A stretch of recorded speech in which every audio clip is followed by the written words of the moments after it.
write about. Trying to figure out what it's all about. Existentialist, am I worth anything or just discount? I don't know. I don't know.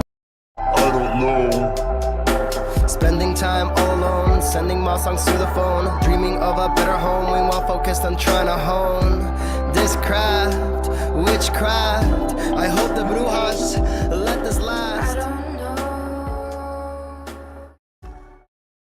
That was great sounds of Watson with Outside on WNHH LP 103.5 FM New Haven. Myself, Prestige, with my partner in crime, Long Island raised, Elm City made, EZ BlueZ is in the building. EZ BlueZ, you are better with introductions more than me. Who do we have with us today on Behind the Brand? Ladies and gentlemen, they continuously tell us it is the pursuit of happiness that is truly what makes us happy. And it is in that journey where we can truly understand who we are or who we need to be at that moment. This next person has evolved from educator, now educating your palate, and then also while spinning around and being an activist and a journalist. This is a journey that most people would want to publish on a Netflix documentary. But we are blessed enough to have this person with us right now. So I want you to put your hands together. Not if you're driving, please keep your hands at 10 and 2. We don't want any accidents, but mentally put your hands together for Tagan, Engel. Thank you so much for being here. Thank you for having me. That was very sweet. So I'm extra. Also, speaking of extra, our intro song by Wouter, he's playing at Cafe 9 tonight. I just figured people would want to know. Nice. Yeah. Nice. Yes. Tagan, how are you? I'm good. I'm really happy to be here with both of you. It's kind of nice to be on the other side of the mic for once. So. In the hot seat.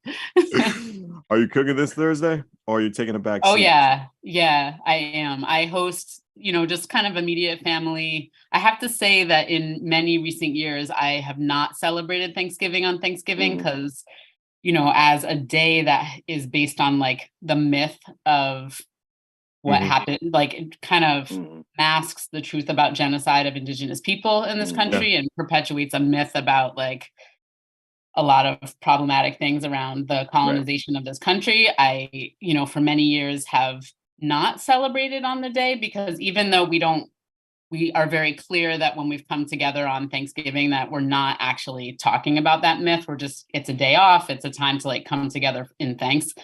There are times where I have, my grandparents were Holocaust survivors, and I thought to myself, they were in a death camp, a Nazi death camp. They were part of a revolt and an escape. And so I thought, if this was a holiday that was commemorating a fake story about the genocide of Jewish people, would I feel okay about celebrating on this day, even if I was saying it wasn't about that? And I was like, I don't know if I would feel okay about that. So I've like gone kind of full circle of like, not celebrating it, but then also the reality is that like everybody has the day off work and kids are home from if they're away at school and stuff. And so this year we are gathering again on this day. And I think I still feel like morally conflicted about doing something on that day, except that like I really want to be with my family, especially after 2 years of COVID of not really being together. Right. So so long answer, but I think it actually exemplifies a lot about me and food is that like food is not separate from identity and justice issues. And so I will be hosting, I will be doing a lot of cooking. So yeah, that's the answer. and that's a great answer. And it's crazy how we learn so much after school. Right. Like after the whole, high school and college and just like your whole, constructive learning, we learned so much after just from people with different histories and different cultures. And it boggles the mind of what else that we don't know. It's crazy. Yep. It really it's true. is. Well, you learn so much that like our schools are a system of education that came out of like industrial era where it was like get people skilled up to be able to work in the workforce, right? And so like they weren't about like how do we teach critical thinking, how do we teach the histories of all peoples? Like that's not what our school system was based on, right? And so now people are trying to constantly patchwork it and fix it and try to make it actually help really educate us, right? But yeah, we got to do a lot of our learning outside of the classroom for sure. Now with food, is that an always learning process? You're always learning something new, just how long you've Yes. been in this career? Yeah, I mean, I love to eat, right? So like Right. I eat every day, lots of times. Thank God I'm blessed to be able to have enough money to get food and to cook food. Mhm. So yeah, I think my interest in food came because my parents love to cook. Right. And I think they got divorced when I was 2.5, but I think food Mm. and cooking was like the one thing that they got along on. And also I think, as I mentioned, my family coming out of the suffering of the Holocaust, I think there was also like an obsessiveness with food when they then came to this country and like had enough money to be able to have food, have enough food to eat, having at one point in their lives not, been literally starving. So um, there's definitely like a lot of focus on food in my family. And so I remember like every book I read when I was a kid, I remember the food in it. There was Oh, like wow. Free to Be You and Me, like, hippie book from when I was a kid. There was a story about a little girl eating a mango. And I was like, what's a mango? Like, we didn't have mangoes in the store. This is like in the 70s. There were Oh, not mangoes man. everywhere like they are now. Right. So stuff like that, I definitely like fixated on food as a kid. And I think it was just also an entry point to get to know people and cultures. Mhm. Like I would just wander New Haven and try food in different places. I grew up here. And then when I left here for New York City, I was just like checking out different neighborhoods, and food was the easiest way to start to learn about different communities and then talk to the people cooking the food and making the food. And, I just felt like it was like an exciting way to kind of travel and get to know people wherever I was. That's awesome. What were Yeah. some of your favorite foods as a kid? What brings back those great special memories that make you My smile? goodness. Well, also on the Jewish side, like Yeah. Jewish deli food, where we don't really have delis anymore, but like over on Whaley Avenue where you have AAA pizza, that used to be Yeah. Chuck's Diner. That was like a Jewish deli. Over I where the remember that. CVS is on Whaley and Dayton Street, which Yes. before that was like a liquor store, that was M&T Deli. So like those places, I remember like deli food, like bagels and bialys. People don't even know what bialys are anymore. They're like a bread with a dent in the middle that had onions in it. And then way back, Mhm. it had poppy seeds also. So that was like, you get bagels and bialys. Now you don't even have the bialys almost anywhere anymore. So those things, and like the big deli cases with smoked fish and lox. And they had these like fruit roll up things that, Oh, as a wow. kid, I was like, oh, those look amazing. And halva, which is like a Middle Eastern sesame paste candy. So those were like on the cultural front from my own heritage.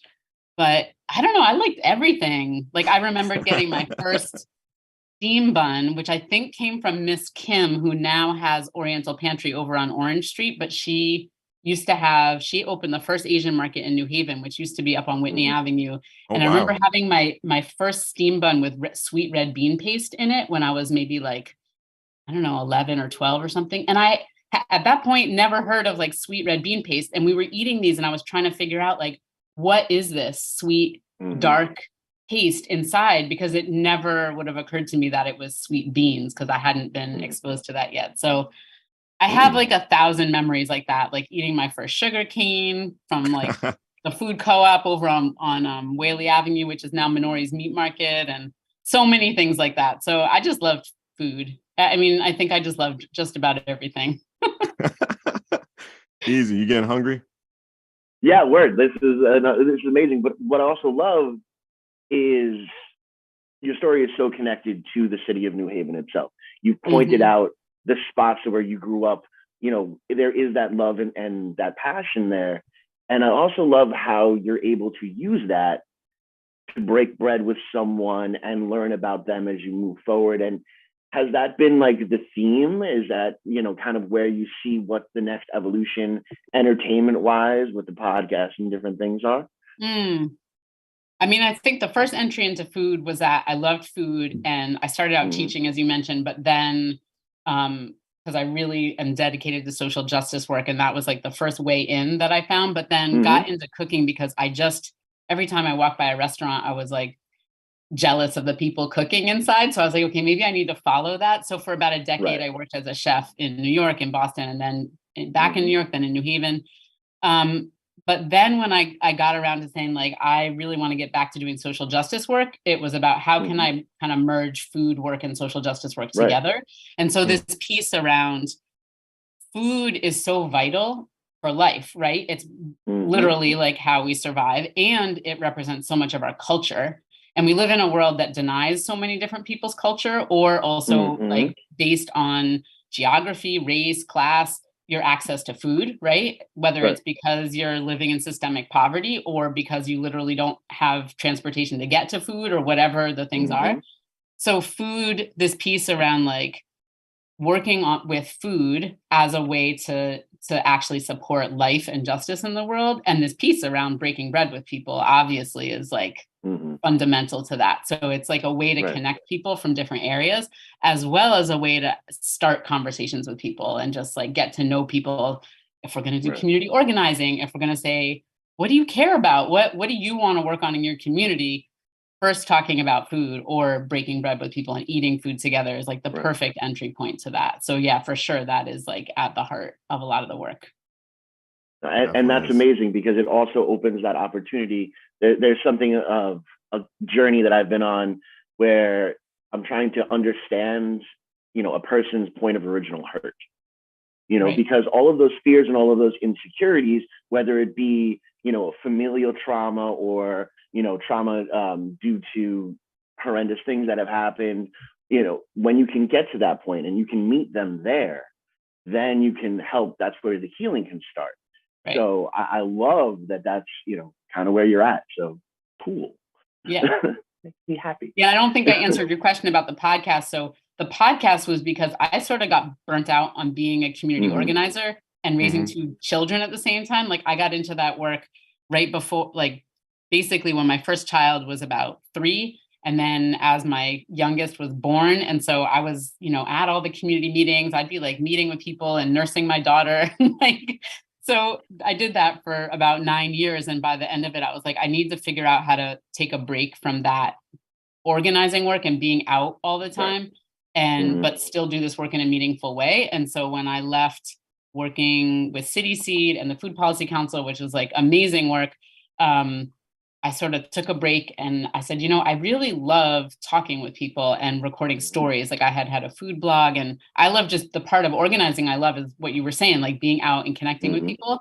I thought, let me start recording stories about this. Also the things that feel inspiring around like food and social justice work. Because I think people can get so down, right? Like it's difficult. The issues in our country and in the world are difficult, whether it's like racism or violence or poverty or climate crisis or any of these things.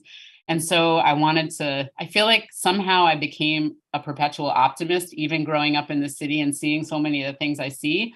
But I was like, let me share some of the things that inspire me with other people. So I actually got the opportunity through this very radio station where Lucy Gelman, who runs the Kitchen Sink, wanted to go down to doing her show every other week.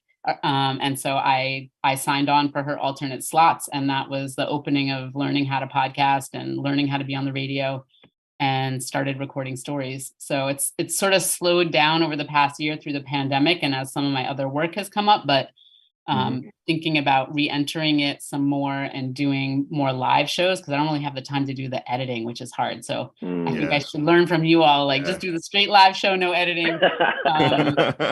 But yeah, my old show was mostly more edited. So I'm thinking of picking it back up again. But yeah, it was about 4 years of recording. There's about 70 shows up there and a whole range of different things. So yeah, people can go to thetableunderground.com and check out. There's the podcast and on any podcasting site, but there's also photos and articles up there on the website. It was great. It was great material that you had right there on the Table Underground. I mean, that's how I met Chef Aaron Lee on there, and we got to have him a couple times on the program.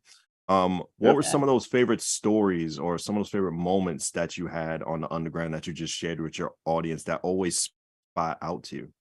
Yeah. Oh my goodness. I mean, I feel like each person, when I'm interviewing them, I just kind of fall in love with them, because that's like what it's about for me, just like dig in with people. Aaron was super dope. Like he actually reached out to me. And so I did like a pre-phone call with him. And, first it was just about like his catering work, but then he told me that he had been a chef at Yale, and I worked at Yale Dining for a year, and I was like, oh, okay, like how far can we dig in on that, like on both the positive experiences of being there as well as like some of the challenges around like race dynamics within Yale, and he was like, yeah, I'm down, let's do it. So that was really special, and then getting to know him and then support him as like a food business entrepreneur in New Haven, because that's another piece of the work I do is mentoring food businesses. So that one was for sure like very special and has kind of maintained like a friendship with him, which is beautiful. Goodness, I don't know, so many shows. I mean, some people are very local, and then some people are more national. So like Leah Penniman of Soulfire Farm, who's like a beloved friend, getting to interview her a number of times about her book Farming While Black and about work with Soulfire Farm, which I support as a board member, has been very, very special. Bryant Terry, who is an amazing chef activist from the West Coast, recently put out he's put out a number of really good cookbooks, including Afro Vegan, some other ones. Yeah, I don't know, so many people. I feel like every show up there, whether it's like local activists or whether it's national people, has just been really special. And that's been really special, as we heard your show on WNHHLP 103.5 FM New Haven with myself, Prestige, and my partner in crime, Long Island Raised, Elm City made EZ BlueZ is in the building. We got Tagan Engel with us on Behind the Brand. Tagan, is there a food that you have not eaten? Oh, yes. So, I mean, could you ever eat all the foods in the world?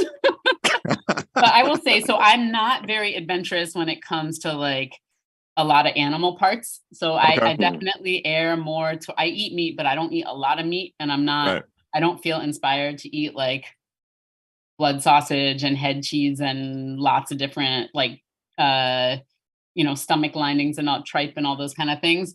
Just because I didn't really grow up eating like a lot of meat, but no disrespect at all. Like so many people love that and that's their cultural food or just the food they like to eat. And I totally respect that. It's just, those are not big for me on things that I'm trying to devour.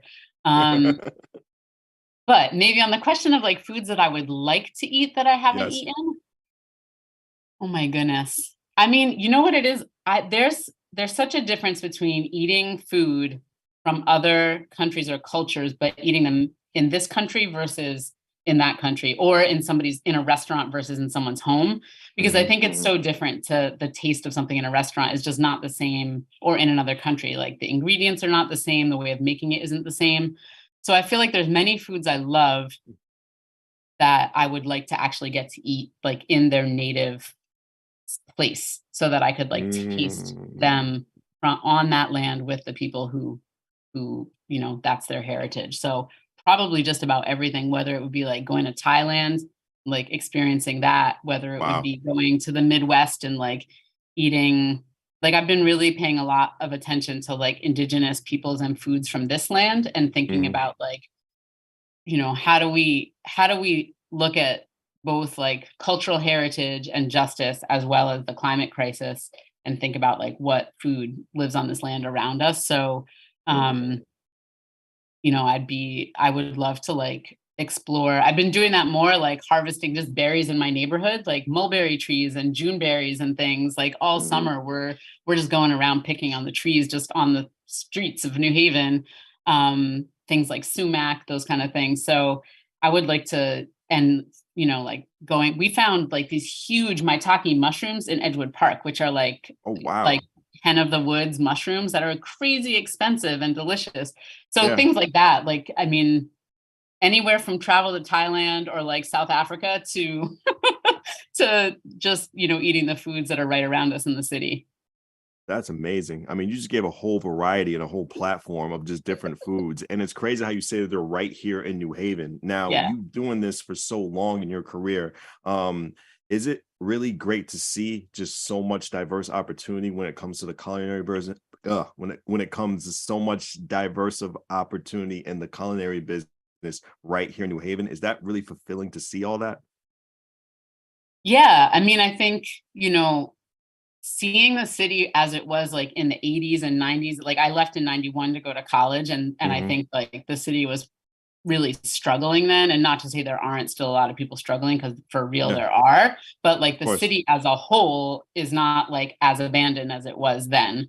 And so I think there are like there's also so many supports for local food entrepreneurs, which is really exciting. So seeing like Collab and City Seed and Concat and Concorp and like all these different folks who are trying to support emerging food businesses, especially Black and Brown owned businesses, is super exciting, because I think that, you know, food is something that people love and they feel excited about their own cultural foods or just foods they're passionate about.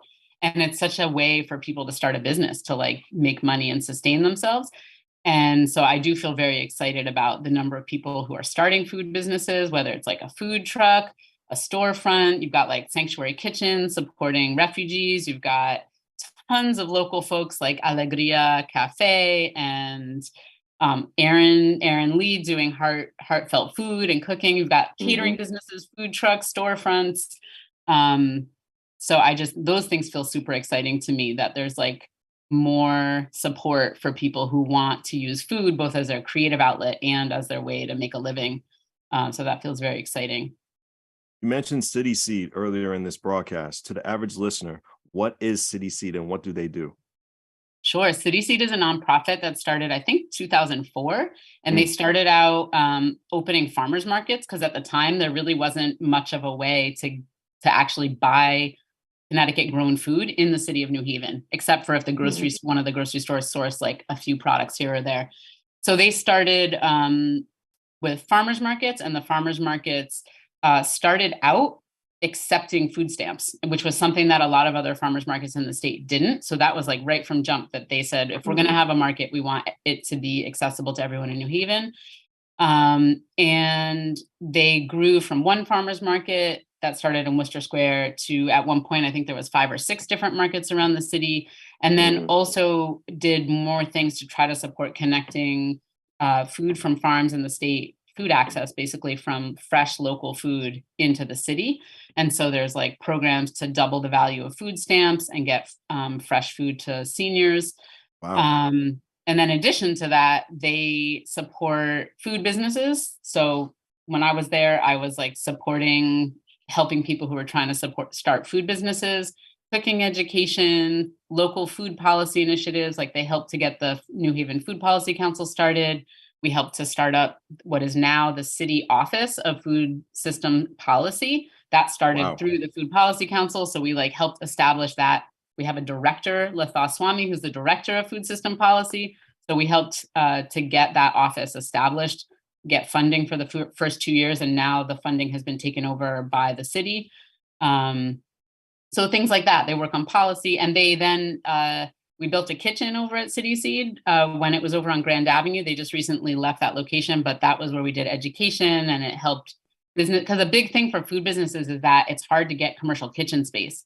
So that was sort of like a small space. That's where Sanctuary Kitchen started out. Some other food businesses use that kitchen, and now they have a kitchen on Legion Ave, and they have some other kitchen spaces. They're also helping now to run the kitchen over at the Q House. So there's like cooking classes starting over there, as well as like incubating some food businesses over at the Q House. So City Seed sort of deals with food access and food justice, both as like food as a right, fresh local food, as well as economic development and food, and really focused on Black and Brown communities, because that kind of economic development and food issue is also a racial justice issue. So that's, I think, more or less what City Seed does. The long answer to you thought it was going to be it's a powerful answer. I learned so much right then and there. You answered a couple questions I have for City Seed as well too. You think you want to be a part of about the City Seed? Man, I can't even barely speak right now. It's crazy. So look, man. You know, I'm a huge fan of anything in those type of aspects. It's things we've talked about on the show 1.5 million times. You know, when you are especially dealing with, generational trauma and, generational poverty as well, and a lot of the big box grocery stores have fully exploited that. If you go into, a big box store, I don't put names out there, but if you go into a big box store around the first of the month, you notice everything that's on sale is super sugary, and because this helps to build complacency. The more sugar that we have in our system, the heavier that we are, the more complacent we are to move forward, and the more, palpable we are. I also love how you talked about educational system coming from the industrial complex, just making us smart enough to be compliant. And, that goes through. And, there is that initial K through 12, which is supposed to teach us how to learn. And then extending your education is supposed to teach us how to think, critically, and, putting all those things. But we've gotten to this whole slump because it's been more about massive production on a corporate level. And the fact that you've taken that hustle and put it towards social justice is such a beautiful thing. And you found the avenue that truly does connect, because there's so much that evolves with our eating habit. One of those things, you're genetically disposed to have high blood pressure. But if you actually unpack all of that aspect, it's because of the cooking from the traditional family, where everything was, we need to put as much flavor in here as possible and as much fat in there as possible, because we're making the most with the least. I absolutely applaud everything that you do, and hope you understand that how much it really does impact, because it blows me away sitting here. And thank you for everything. Yeah, no, I mean, I try. I think it's like, we're all trying to do what we can to, help the world be a better place, and use the privilege and power and position we have to do that. So I feel blessed to I feel blessed. Growing up here, I definitely came out of the city, seeing a lot of people I grew up with didn't get out of here, didn't survive past high school barely, or didn't, had dreams of getting out and didn't. And that really affected me as a white Jewish person, as somebody who did benefit. And, my grandparents, my mom, I'm the first generation born here on my mom's side. And I was very aware that as an immigrant to this country, that in one generation, my family was able to buy a house, get a loan to start a business. Right. I was able to go to college. I was very aware that race was a huge factor in why my Black and Brown and Latinx friends didn't have that shared experience, even if they'd been here many generations, and whether they chose to come here or were, brought as enslaved peoples here. And so that was a reality that motivated me to be okay, what can I do with this opportunity that I've been given? And that was very real. And I think that, what you just mentioned, just to be clear with people who are listening, the right reason you're talking about the first of the month is that's when people's state benefits come in. And so that's when, some grocery stores are trying to profit off of that. And it's an interesting thing because, very often, this is a really big problem in this country, is that when we look at what are some of the serious issues that people face, let's say around health, for example, the biggest, gun violence is real, car accidents, real, homicide, real, right? But the number one thing that is a killer of people are heart disease, hypertension, diet-related disease is the number one thing that is killing people in our country, right? So this comes from, there's a few factors here, right? But the things that people are eating, and also the conditions that people are living in that encourage them to, or push them to buy and eat certain things for all different kinds of reasons. Now, people do that because living in poverty is really stressful, right? When you are stressed out, you don't have the time and peace and mental capacity and physical. If you're working 3 jobs, that creates problems for you to be able to prepare home cooked food, right? If you don't have a car and you live in a city where it's really difficult, takes hours to get out, places on the bus, that affects your ability to have certain kinds of food and food at a price that you can afford. But the challenge is that in this country, we tend to put the burden on the individual for making better health choices. If you go to the doctor, they say, why don't you just eat this diet that we call healthy, right? So eat brown rice, eat some steamed vegetables, don't eat so much meat.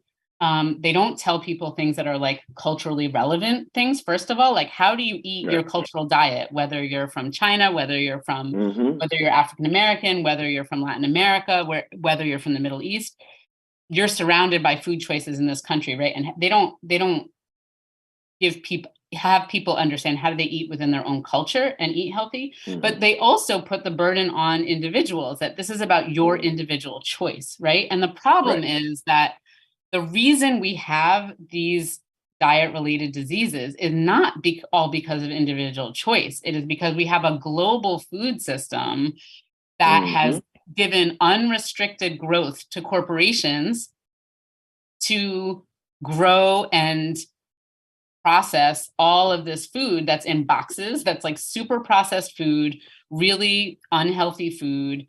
And this is not what our food system once was, right? So we have like corporations and global entities, and without policy restrictions, without confines that keep it within, like, how do we grow and sell food that actually nourishes people? That is not the goal. The goal has been for corporations to make money off of food. And so the challenge is that the food environment is based on, for the most part, what makes money, not what nourishes life and what takes care of the earth, right? So we have allowed these huge farms to grow food in a way that is about throwing pesticides and herbicides on the ground, tilling the earth all the time, doing all these things that is actually creating a lot of pollution, a lot of carbon, a lot of harm for the workers, totally exploiting workers. We have basically enslaved people here on H1N1 visas because like they're migrant workers. And so we're exploiting people, we're exploiting the earth, and there's no confines on what can be grown, what can be sold as food. And that's the environment that people are making food choices in. And then many people are, because of like unrestrained capitalism and because of systemic racism, people then are living in poverty and not having enough money and living in very stressful environments, right? And so all of those things are the environment in which people are making food choices and the stress of living in that environment. So the solutions to how do we like end this harm of all these diet-related diseases is not just about individual choice. It's about actually putting some confines on what is okay in terms of what we put in the grocery store and call food. What is okay in terms of what we allow to happen to this earth in terms of how people are growing food? What is okay in terms of working conditions for people who are growing the food, processing the food, selling the food, et cetera. And so the problem is that we put all the burden on the individual to make better choices, but we're not actually putting the burden on the systems of power to change what are we allowing to happen in terms of our food production and our food environment. Yeah, no, it's a huge lie that's been wrapped up in disguise and convenience. And again, I'm not going to put any name out there, but there's a certain place that makes sandwiches, and their food is actually not qualified or classified as food. Not even the bread they supposedly bake. It has no nutritional value. But this was a place where we thought that was eating healthy. There was a huge campaign about how it could be something that is healthy. And then you realize that it's not necessarily food, or it's not necessarily what you thought you were eating, which is terrifying. And this happens on an everyday basis. I don't know what's in, I'll say Sugar Smacks, but Sugar Smacks is delicious. But I'm not going to eat Sugar Smacks every single day for the rest of my life. I'd like to, but I'll be 797 pounds and a miserable human being. Well, that's the challenge, is like the stuff tastes good, right? Like things that are sweet and salty and oily, like taste good. And it's really hard. I don't want to front like I eat all healthy things all the time. Like I have a sweet tooth. I like chips. I like all. So it's not even to say that like all those things are bad and we can't be eating those things. Like, the reality of living in this world for me is that I try to have balance in what I'm eating, and I try not to make things forbidden, because I feel like the human psychology is that when things are forbidden, we want them more, right? So like the reality for me is like, I'm trying to work on changing the system so that we have some systemic change. And then I'm trying to figure out, how do I live in the reality of all this food around me in a way that also like is responsible and cares for my health and things, but also within reason. So like, yeah, sometimes I eat some junk food, but I try to mostly be eating like, things that are more in their natural state. But it's hard, but I have the privilege of like having enough money, and I have a car. I have enough money to like buy fruits and vegetables and things. And that's not always easy for people to do. Yeah, Moderation. and honestly, What'd you say? Moderation. Yeah. Right. And also, I love how you say you don't want to throw anything into like a forbidden food type of aspect, because you see that happen with a lot of people who try to do the lifestyle change of, caring more about their diet. And they'll just like, okay, I'm not going to do any of this. And then, you had to pick up your prescription at Walgreens, the line's out the door. It's been a super stressful day. And then there's that Snickers bar that's just staring at you and mocking you for the entire length of the line. So of course you get up there, and out of protest and defiance, you're going to have that Snickers bar. It's going to be the best Snickers bar you've ever had in your entire life, because you didn't give that opportunity to give yourself a reward at some point to say, hey, I've been doing really good. Today is my reward day. I don't call it a cheat day, because then it still kind of feels dirty. I call it a reward day.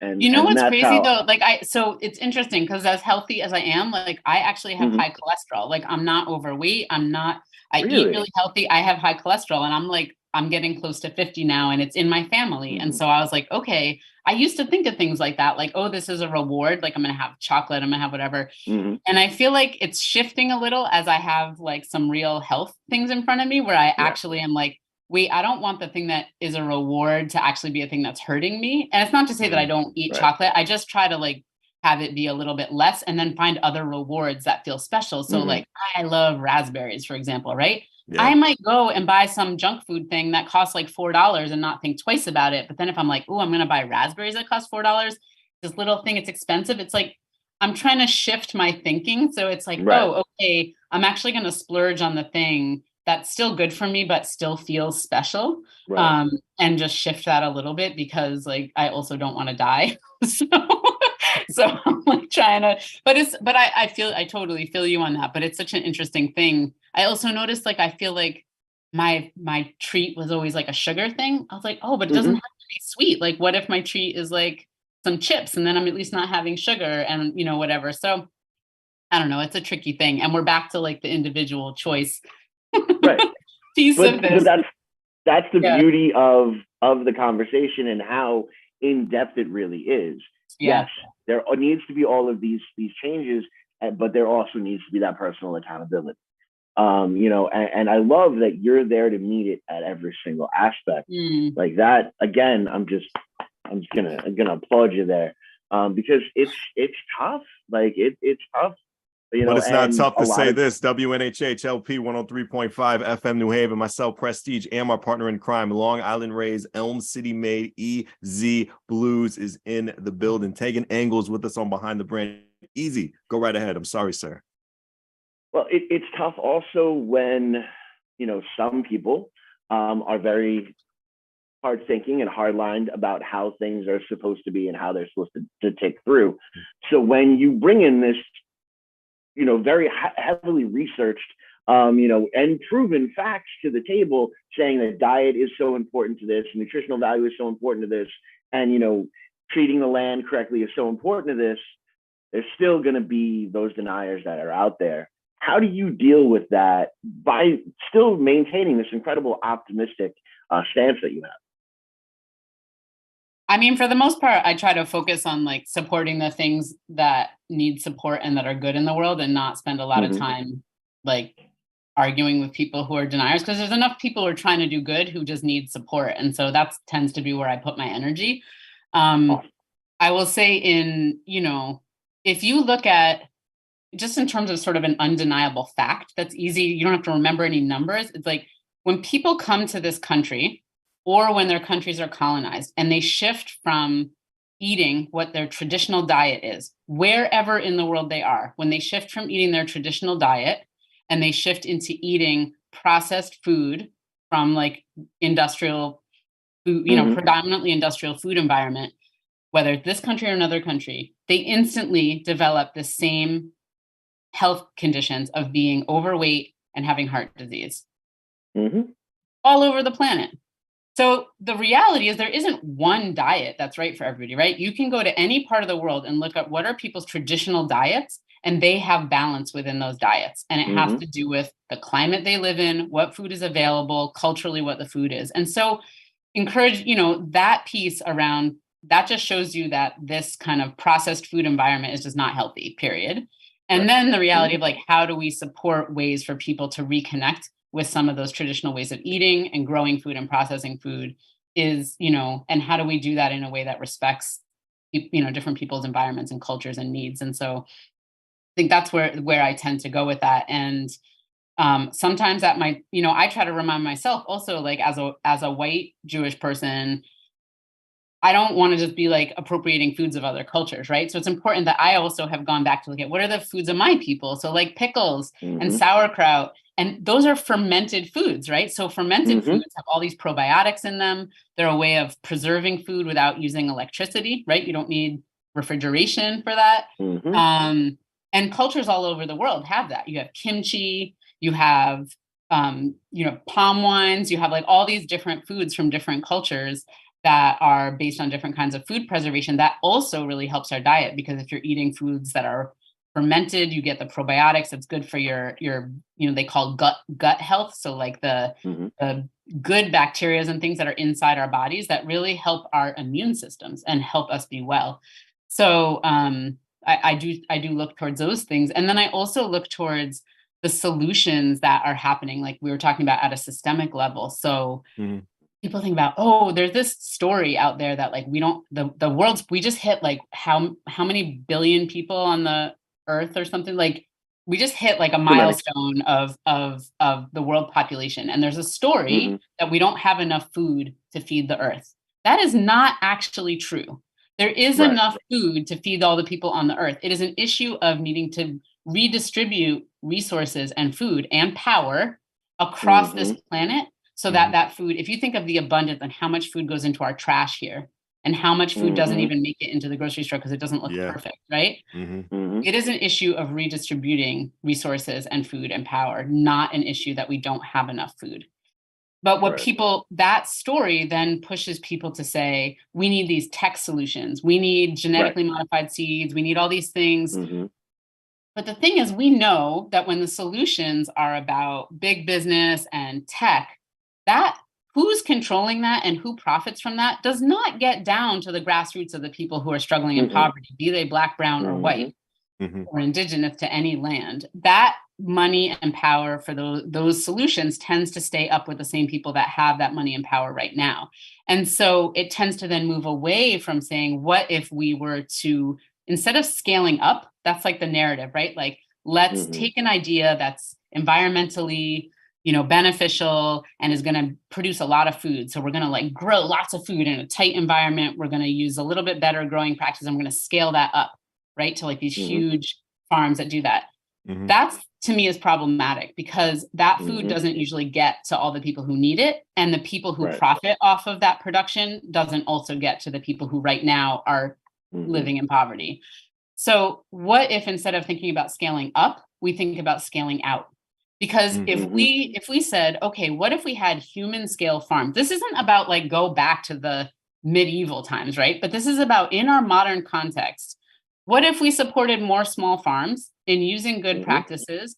And instead of putting the way our like food policy puts a lot of money into like crop insurance, and because our food policy actually is part of what got us to where we are today. It incentivizes the crop growing that we have that gets into all this processed food. If we shifted our food policies to make incentives for growing smaller scale fruits and vegetables to feed at like a community level, what happens if you have a whole bunch of small farms? Sorry about that.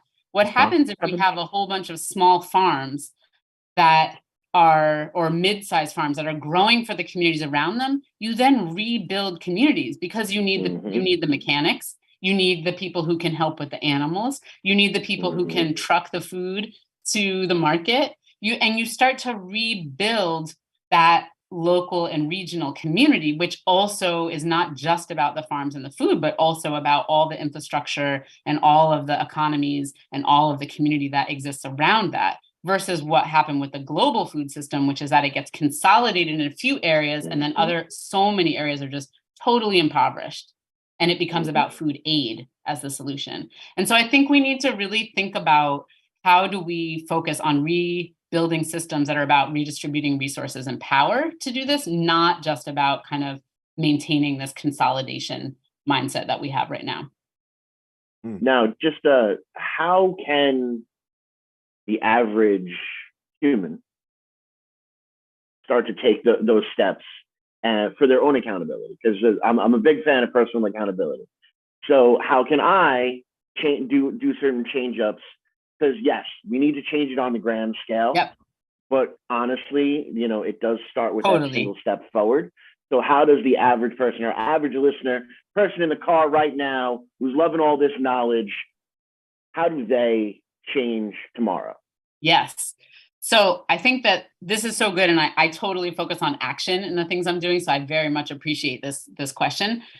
I think the thing is to ask yourself, what brings you joy?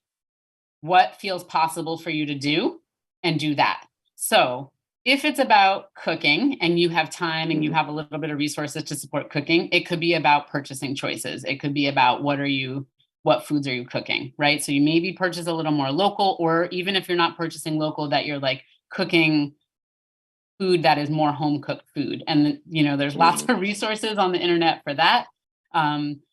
If it's about wanting to grow food, people can get involved in community gardens. So I don't know if y'all have had on Dyshawn Harris, who runs the garden over by the Armory Garden and a bunch of other gardens around the city. He goes by Native Praxis or Root Life. Super amazing, dope person, grew up in New Haven, amazing food justice advocate. He helps run that garden. We have a lot of community gardens in New Haven. Jamila Rashid, who runs Field of Greens over in the Hill. There's Gather New Haven is the organization that runs the community gardens, but people can get involved in a community garden. They can grow food in their backyards. Those are some very local ways. If people want to get involved in the food policy aspect, we have our local Office of Food Policy. So the New Haven City Division on Food Systems Policy. They're doing urban agriculture work. They're doing work around food purchasing. So you could check them out online and see what they're involved in. And then beyond the city of New Haven, and check out what City Seed is doing. So supporting that, there's the food business accelerator program that Collab and City Seed run. So people could donate to the work that Collab and City Seed are doing to support small food businesses. Those are some local ways. Beyond New Haven, another local thing is Witnesses to Hunger, which is a really dope group. Kim Hart and Susan Harris are two of the people who help run that. That group is people who have experienced and struggled with hunger, but are organizing both locally and statewide and nationally around food issues for people who are struggling with hunger. So you could support their work. And then beyond New Haven and Connecticut, you could look at groups like on the policy front, like Heal Food Alliance is a coalition of a whole bunch of primarily Black, Brown, and Indigenous groups that are working on food policy issues, on political activism and training, on a number of issues. They have a great website. You can check out their work and either donate to them or see if there are campaigns that they're running that you might want to get involved in supporting. They're on a lot of different issues. And they also work with the Black Food Justice Alliance. There's groups like the Black Farmer Fund and Pot Liquor Capital that work on supporting Black farmers. There's a group like Indigenous Seed Sovereignty and Seed Savers that are working on Indigenous rights. The Northeast Farmers of Color Land Trust that is run by an Indigenous woman and is a coalition of Black, Brown, and people of color and Indigenous farmers that are working on land justice issues and land back efforts. So it really could it's sort of like if you want to be on your computer and getting people to, rally behind policies, or you want to be out in the street, or you want to be supporting gardening, cooking, or local food pantries or anything, you kind of can get an entry point into any of those things that bring you joy. But I think the thing is to do is figure out what excites you, what can you take action on, and then do it. And make it manageable. If you have an hour a week, do that. If you have 5 hours a week, do that. So those are some ideas. Unfortunately, we're coming to a close within the broadcast, but we learned so much from you, and it was really great to have you here. But we always give these last couple minutes to our guest here on the program. Just first, any advice for someone who wants to go into your path?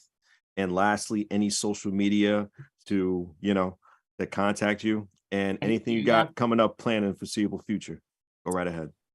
Yeah. So, I think I just said how I think people can get involved. In terms of my path, I had the blessing to have a mom who said, follow your passion and things will work out. And somehow they have. So I think I encourage people to, same thing I said about activism work is what brings you joy, what needs doing, and then how do you do it and still make a living, right? So I encourage people to do that as much as they possibly can.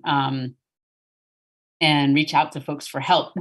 That's the way to do that.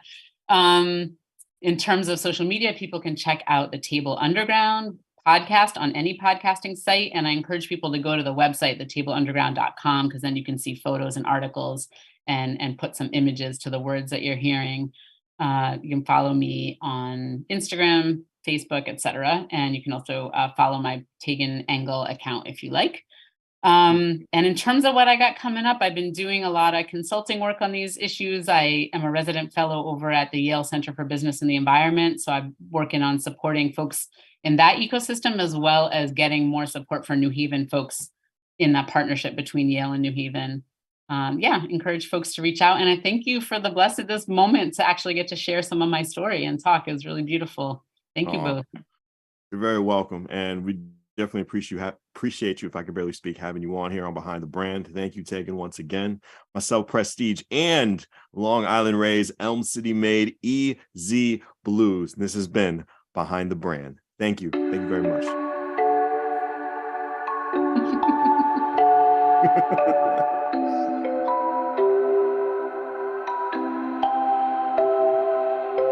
Wondering what to write about, trying to figure out what it's all about. Existentialist, am I worth anything or just discount? I don't know. Spending time all alone, sending my songs to the phone, dreaming of a better home, while focused on trying to hone this craft, witchcraft. I hope the brujas let this last.